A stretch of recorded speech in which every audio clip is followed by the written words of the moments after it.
The champagne flute trembled in my hand as my brother Marcus launched into his third monologue of the evening. Christmas Eve at our parents' house in Pasadena, and he'd turned the living room into his personal stage. Series B funding closed at $180 million, he announced to the assembled relatives, his voice carrying that particular blend of smugness I'd grown familiar with over 32 years. CloudReach is the fastest-growing cloud infrastructure company in North America. Forbes called us the next Amazon Web Services. Aunt Linda clapped politely.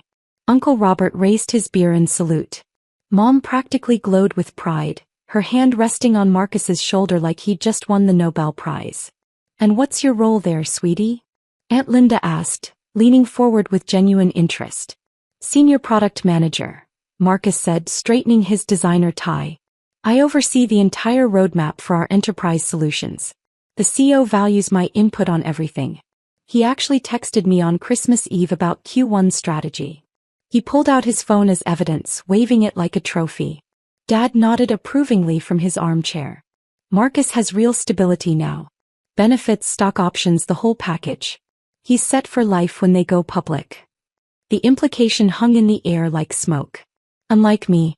Unlike his disappointment of a daughter who, at 34, still rented a one-bedroom apartment in Venice Beach and drove a 7-year-old Honda Civic. "That's wonderful, Marcus," I said, meaning it. I was genuinely happy for him, even if he was being insufferable about it. He turned to me then, his expression shifting to something that looked almost like pity. "So, Sarah, what are you up to these days? Still doing, what was it? Consulting?" The room went quiet. Everyone knew this script. This was the part where Marcus established the hierarchy, where I was gently reminded of my place in the family pecking order. "Yes," I said simply. "Still consulting." "What kind of consulting?" Aunt Linda asked. She'd always been kind to me, one of the few relatives who didn't treat my career like a shameful secret. I took a sip of champagne, buying time. "Financial consulting. I work with startups, mostly helping them with growth strategy, that kind of thing." Marcus snorted. "Startups. God, that's a rough space right now. The funding environment is brutal. Half of them won't survive the next 12 months. He shook his head with exaggerated sympathy. "You must see a lot of failures." "Some," I admitted. "Well, at least you're trying," Mom said, her tone suggesting I was a child learning to ride a bike rather than a woman with an MBA from Stanford and a decade of experience. "Maybe Marcus could put in a good word for you at CloudReach. They must need consultants." The offer landed like a slap, even though she'd meant it kindly. My 32-year-old brother recommending me for a job. As if I needed his charity. "That's okay," I said, keeping my voice level. "I'm happy where I am." Marcus raised an eyebrow. "Really? Because I heard the consulting market is pretty saturated. What are you pulling in annually? If you don't mind me asking." I did mind. But the whole family was watching now, waiting for my answer. Waiting to quantify exactly how much of a disappointment I was compared to Golden Boy Marcus and his stock options. "I do all right," I said. "Come on, ballpark it." Marcus leaned back, enjoying this. "6 figures? Low 6 figures." My phone buzzed in my purse. I ignored it. "Marcus, that's not appropriate," Aunt Linda said gently. "What? We're family. Sarah knows I'm just trying to help. I mean, if she's struggling, maybe Dad could." He trailed off, letting the implication finish the sentence. Maybe Dad could help me out financially. Maybe they could all pitch in for poor Sarah who couldn't get her life together. The phone buzzed again. Then again. "Excuse me," I said, standing. "I need to take this." I walked out to the backyard, the cool December air a relief after the suffocating living room. My phone showed 3 missed calls from James Chin, CEO of CloudReach. And 2 texts. James Chin, "Sarah, emergency. Board is pushing for March IPO. Need to discuss acceleration timeline. Can we meet December 26th? James Chin. Also, your brother works here? Marcus Mitchell. Just found out. Small world. See you January 9th for quarterly review." I stared at the messages for a long moment, then typed back. "January 9th works. See you then." Through the window I could see Marcus holding court, probably explaining cloud infrastructure to relatives who had no idea what he was talking about. Mom hung on every word. Dad beamed with pride. They had no idea that CloudReach existed because of a $25 million Series A check I'd signed 18 months ago. That their Series B funding, the $180 million Marcus was so proud of, had come largely from the syndicate I'd assembled. That I'd introduced James Chin to 3 of his key hires, including his CTO. They had no idea that I was a partner at Apex Ventures, one of the most successful venture capital firms in Silicon Valley. That my portfolio was worth north of $3 billion. That I'd been named to Forbes 30 Under 30 in venture capital 4 years ago and had just been profiled in TechCrunch as one of the power players reshaping startup funding. They had no idea because I'd never told them. Not when Mom asked if I'd found a real job, yet. Not when Dad suggested I go back to school for something more stable. Not when Marcus started at CloudReach 9 months ago and immediately began treating me like the family charity case. I'd kept quiet for a reason. I wanted to see if they valued me, Sarah, their daughter and sister, without the validation of money or status. I wanted to know if they'd be proud of me even if I was just a struggling consultant. The answer apparently was no. I walked back inside. Marcus was showing Uncle Robert something on his phone, probably his employee dashboard or stock option agreement. Everything okay? Mom asked. Fine, I said.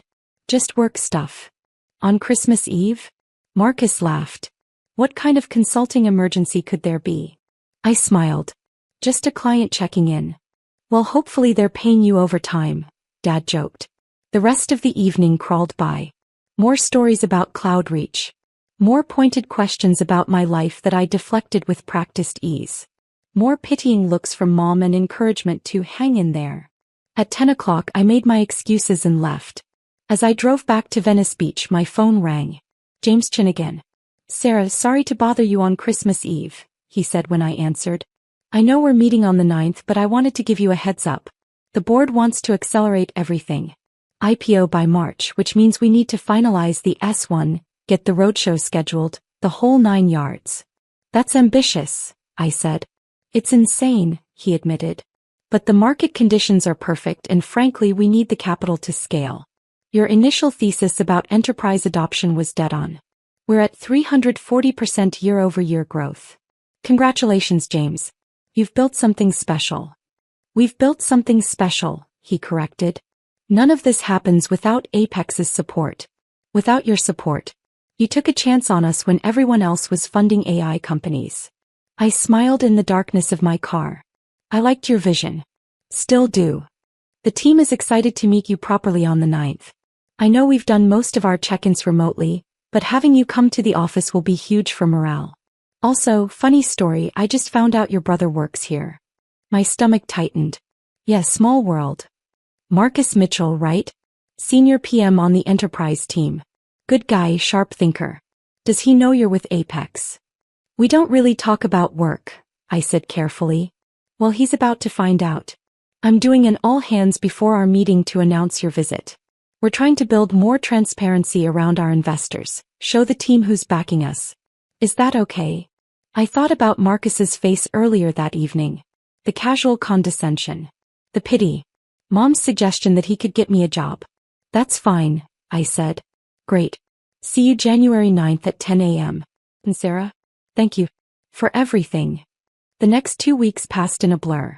I spent Christmas Day alone in my apartment working on due diligence for a new AI startup.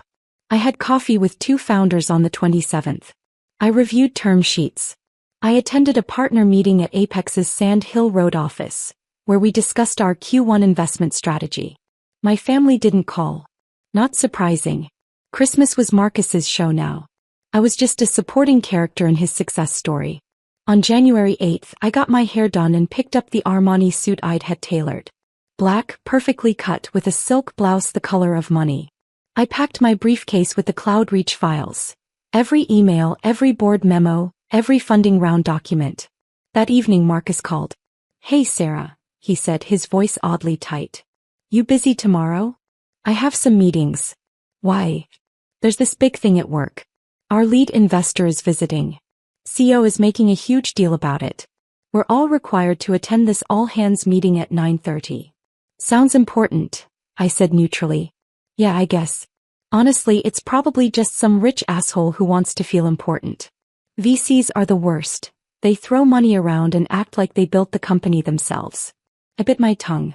Is that right? Oh yeah. James worships these people, but between you and me, we'd be just as successful without them. Maybe more successful. VCs always want control, want to meddle in product decisions they don't understand. I said. Anyway, I was calling because, look, I know Christmas was kind of rough. Dad mentioned you seemed quiet. I just wanted to say if you need anything, I'm here. If you're struggling with money or whatever, I could probably spot you a loan. The stock options are going to be worth millions when we IPO. The kindness in his voice was genuine, which somehow made it worse. I appreciate that, Marcus. But I'm fine. You sure? Because Mom's worried. She thinks you're too proud to ask for help. Tell Mom I'm okay, I said. Really? All right. But the offer stands. Oh, and if you ever want to pivot into tech, I could introduce you to our HR people. We're always hiring consultants for project work. Wouldn't be a permanent role, but it would get your foot in the door. I closed my eyes. Thanks, Marcus. Good luck with your meeting tomorrow. Yeah, should be interesting. Maybe I'll actually get to meet the person who signs our paychecks. He laughed. Talk soon. January 9th arrived cold and clear. I drove to CloudReach's headquarters in Palo Alto, a sleek glass building in a tech park off the 101. The parking lot was full of Teslas and BMWs, startup money on display. I sat in my car for a moment, checking my reflection in the mirror. The woman looking back at me was polished, professional, powerful. Not the struggling consultant my family pitied. Not the disappointment they'd written off. Sarah Mitchell, partner at Apex Ventures. Early-stage investor in 17 companies. Board member at 5. Net worth north of 40 million, mostly in carried interest and portfolio equity. I grabbed my briefcase and walked inside. The receptionist smiled brightly. Good morning. How can I help you? Sarah Mitchell from Apex Ventures. I have a 10 o'clock with James Chin. Her eyes widened slightly. Of course, Ms. Mitchell. Mr. Chin mentioned you'd be arriving. He's just finishing the all-hands meeting now. Would you like to wait in the conference room, or would you prefer to join them? I checked my watch. 9:45. I'll join them. Wonderful. The meeting is in the main hall, second floor. I'll escort you. We took the elevator up. Through the glass walls I could see the open-plan office, standing desks, collaboration spaces, the casual chaos of a growing startup. Young people in hoodies and expensive sneakers, the uniform of tech success. The receptionist led me to double doors. Inside I could hear James's voice over a microphone. And that's why transparency around our cap table matters. You all deserve to know who believes in this company, who's backing our vision. So before we dive into Q1 goals, I want to introduce someone very special. The receptionist opened the door quietly. The room was packed, at least 200 people, standing room only. James stood on a small stage at the front, a presentation screen behind him showing the CloudReach logo. Our lead investor joined us at Series A when we were just 15 people in a WeWork, James continued. When other VCs said cloud infrastructure was too crowded, too competitive, one firm saw our potential. Apex Ventures led our Series A with 25 million. They assembled our Series B syndicate. And they've been our strongest advisor through every pivot, every challenge, every victory. I scanned the crowd looking for Marcus. Found him standing near the left side, arms crossed, looking mildly bored. The partner who championed CloudReach has one of the best track records in venture capital, James said. Portfolio companies worth over 3 billion in aggregate. Board member at companies you all use every day. And more importantly, someone who genuinely believes in what we're building here. Marcus shifted his weight, checking his phone. Probably texting Mom about how boring this was. So please join me in welcoming Sarah Mitchell from Apex Ventures. I walked down the center aisle. The room erupted in applause. Polite, professional, the sound of 200 people doing what they're told. But I watched faces turn, watched the recognition ripple through the crowd. Watched Marcus's head snap up. Our eyes met across the room. I saw the confusion first. What was I doing here? Then the recognition of my name. Then the impossible math starting to click into place. James stepped down from the stage, hand extended, beaming. Sarah, thank you so much for coming. Everyone, this is the woman who made CloudReach possible. I shook his hand, smiled at the crowd. Thank you, James. It's wonderful to finally see the team in person. Let me give you proper introductions, James said, leading me toward the stage. Sarah, this is the product team led by Kevin Walsh. Engineering over here led by our CTO Priya Sharma. You two have met, of course. Priya waved, grinning. We'd had dinner 3 times in the past year, discussing CloudReach's technical roadmap. Sales and marketing, James continued, gesturing to the right side of the room. And product management, including Marcus Mitchell, one of our rising stars. Every head in the room turned to look at Marcus. He stood frozen, face pale, phone still in his hand. Marcus and I actually know each other, I said, my voice carrying across the silent room. He's my brother. The reaction was immediate. Whispers, shocked looks, people glancing between us like they were watching a tennis match. James's eyes went wide. Your brother?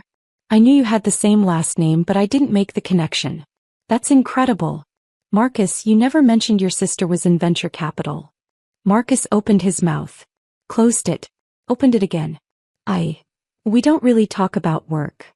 Well, this is a small world moment, James laughed. Sarah, would you mind saying a few words to the team? They'd love to hear your perspective. I climbed the 3 steps to the stage. 200 faces looked up at me. Young, hungry, brilliant. The future of tech assembled in one room. And in the middle of them, my brother looking like he might be sick.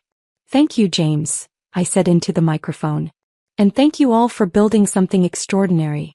When James first pitched CloudReach 18 months ago, I knew immediately this was special. Not because of the technology, though that's best in class, but because of the vision. The understanding that cloud infrastructure isn't about speeds and feeds. It's about enabling the next generation of innovation. I clicked to the next slide, which showed CloudReach's growth metrics. You've exceeded every projection we made. Revenue is up 340% year over year. Customer retention is at 98%.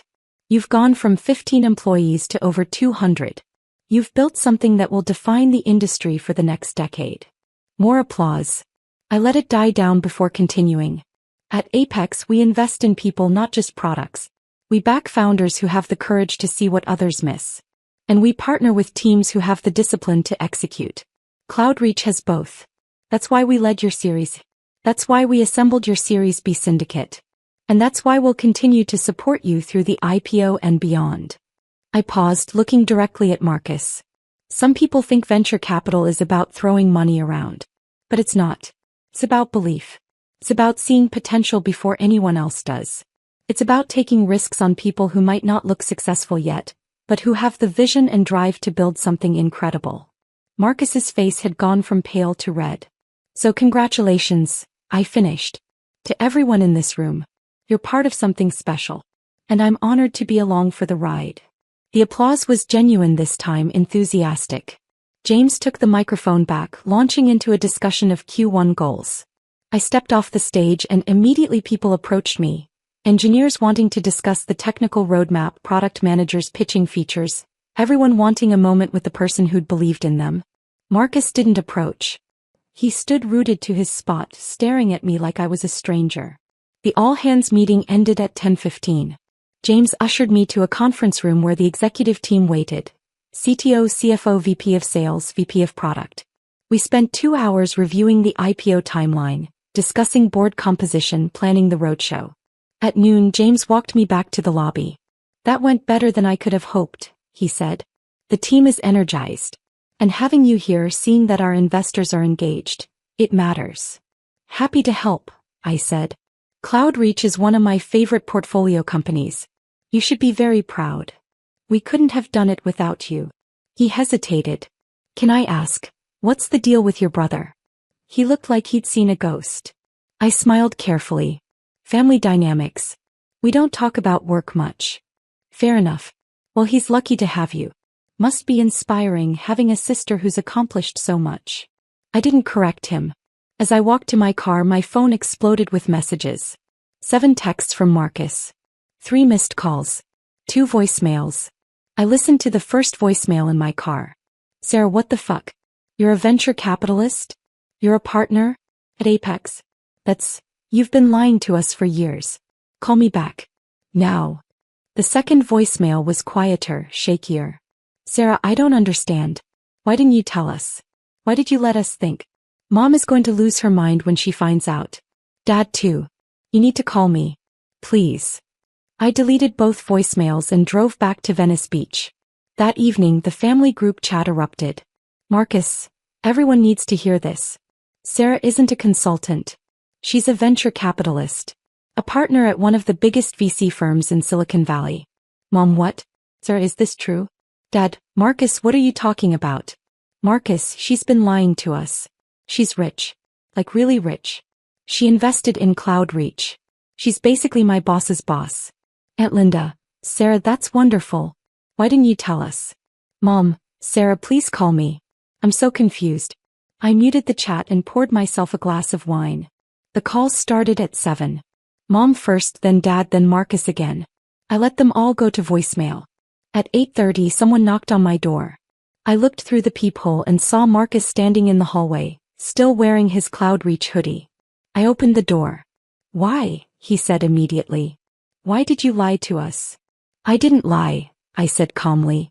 I just didn't correct your assumptions. That's the same thing. He pushed past me into the apartment. Hey, Sarah. Do you know how I felt today? Standing in that room while everyone looked at me?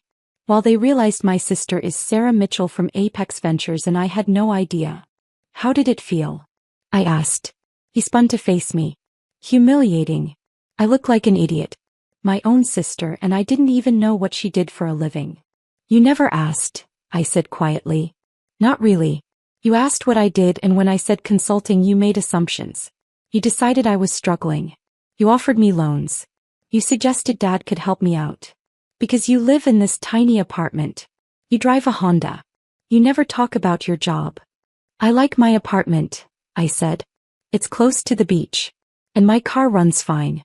Why would I talk about my job when you clearly weren't interested? He stared at me. That's not fair. Isn't it? Marcus, when was the last time you asked me a question about my life that wasn't designed to confirm I was less successful than you? That's not. I was trying to help. Were you? I walked to my wine glass, took a sip. Or were you trying to feel superior? Oh, come on. You're the one who's been playing games. You could have told us the truth any time. I wanted to see if you'd value me without the validation, I said. I wanted to know if Mom and Dad would be proud of me even if I was just a struggling consultant. If you'd treat me with respect even if I wasn't successful. And now I know. He flinched. That's not fair, Sarah. We love you. I know you do. But love and respect aren't the same thing. My phone buzzed. Another text from Mom. Mom, Sarah, please talk to us. We're so proud of you. Why would you hide this? I showed Marcus the text. See that? We're so proud of you. Not, we've always been proud of you. Not, we're proud of who you are. They're proud now that they know I'm successful. That's the difference. You're being unfair, Marcus said again, but his voice was quieter now. We didn't know. How could we be proud of something we didn't know about? You could have been proud of me anyway, I said. You could have assumed I was doing well. You could have given me the benefit of the doubt. Instead, you assumed I was failing. You pitied me. You offered me charity. I was trying to be nice. You were trying to be generous. There's a difference. Generosity comes from a place of equality. Charity comes from a place of superiority. He sat down heavily on my couch. I didn't mean it like that. I know, I said, and I meant it. But it still hurt. We sat in silence for a long moment. Outside, I could hear the ocean, the eternal rhythm of waves. Mom wants to have dinner, Marcus said finally. This weekend. She wants to celebrate your success. My success, I repeated. Not me. My success. Sarah. I'll think about it, I said. He stood looking lost. I'm sorry. For what it's worth. I didn't realize. I should have asked more questions. I should have been a better brother. Yeah, I said. You should have. He left without another word. The calls continued for the next 3 days. Mom crying, saying she was so proud, asking why I'd hidden this from them. Dad gruff, saying he'd always known I'd make something of myself, even though we both knew that was a lie. Aunt Linda genuinely happy, asking if we could have coffee. I called her back. We met at a cafe in Santa Monica. You look good, she said, hugging me. Powerful. I feel tired, I admitted. I bet. She ordered us both coffee. For what it's worth, I always suspected you were doing better than you let on. You had that look. What look? The look of someone who has nothing to prove. Your brother has always been desperate to impress everyone. You never were. That told me everything I needed to know. I smiled. You're the only one who noticed. Your parents love you, she said gently. But they're not very perceptive. They see what they expect to see. Marcus was always the golden child. Confident, loud, obvious. You were quieter. They mistook that for weakness. I'm not weak, I said. I know, honey. But they're going to feel terrible when they realize what they missed. What they assumed. You need to be ready for that. I don't know if I want to forgive them, I said quietly. You don't have to. Not yet. Maybe not ever. But eventually, you'll need to decide what kind of relationship you want with them going forward. Whether their ignorance is forgivable or not. I thought about that over the next week. I went to work, reviewed term sheets, met with founders. CloudReach announced their IPO filing on January 15th. The initial valuation was set at $2.8 billion. My Series A shares were worth $180 million on paper. My carried interest from Apex would be substantial. Marcus texted me when the news broke. Marcus, congratulations. You made a great investment. Me, thank you. You should be proud. You helped build this. Marcus, did you know I was working there when you invested? You joined 9 months after our Series A closed. Marcus, but you knew I was there for the Series B. Me, yes. Marcus, and you didn't tell me. Me, you didn't ask. 3 dots appeared, disappeared, appeared again. Then, Marcus, family dinner Sunday. Mom's making your favorite. Please come. I stared at the message for a long time. Me, I'll think about it. Sunday arrived cold and rainy. I drove to Pasadena in my Honda Civic wearing jeans and a sweater. Just Sarah. Not Sarah Mitchell, partner at Apex Ventures. Not the woman who'd built a $3 billion portfolio.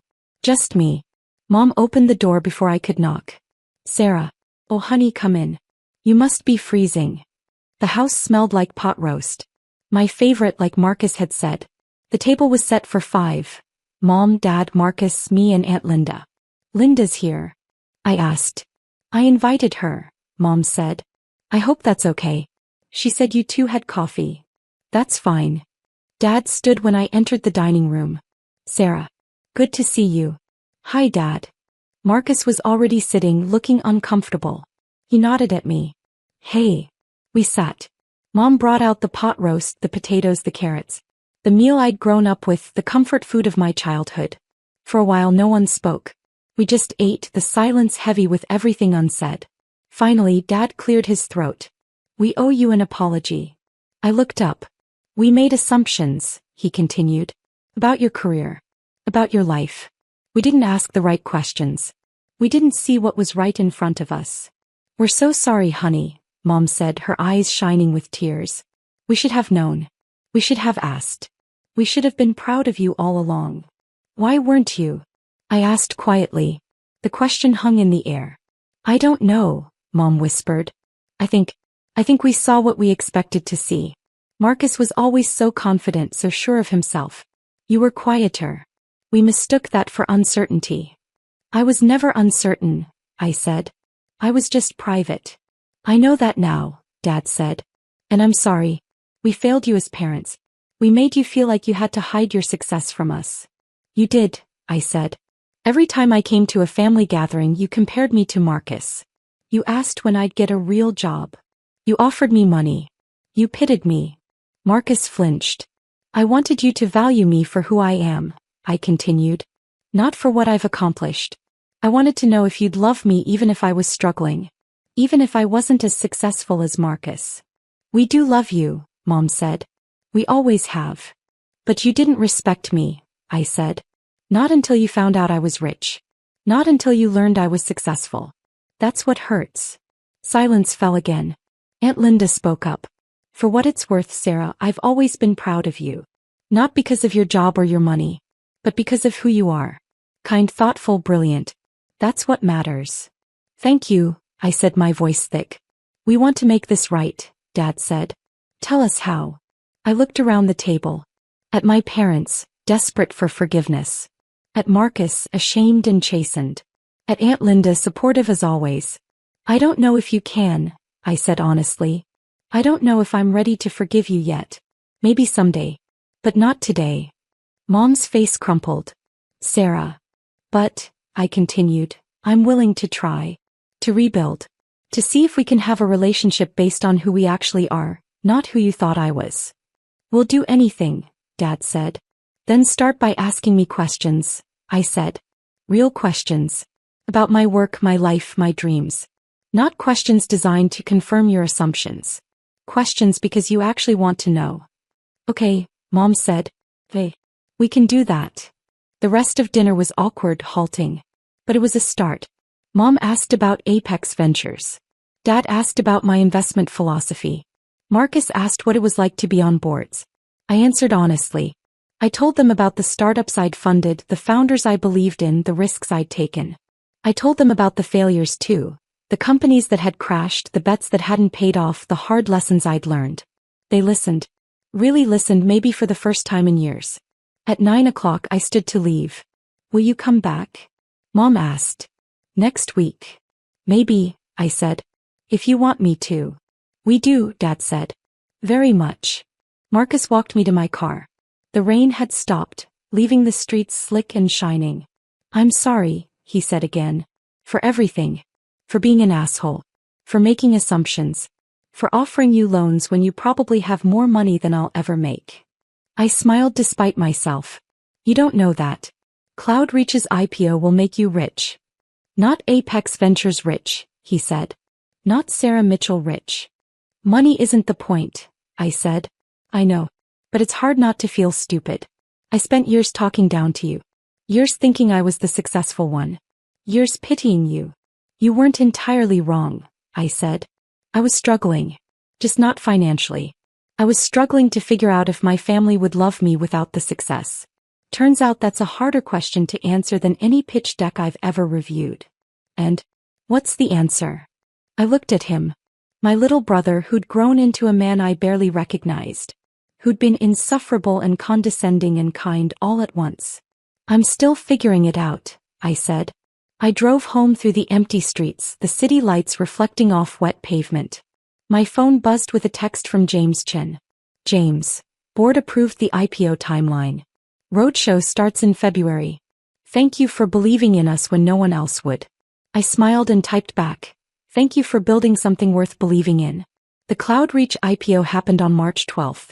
The stock opened at $42 and closed at $68. The company was valued at $3.9 billion. My Series A investment was now worth $247 million on paper. I didn't go to the opening bell ceremony. I watched from my office at Apex, surrounded by my partners, celebrating another successful exit. Marcus called that evening. My options are worth $4.2 million, he said, sounding dazed. I'm a millionaire. Congratulations, I said, meaning it. Sir, thank you. I know you didn't invest because of me. But still. Thank you. You earned it, I said. You helped build that company.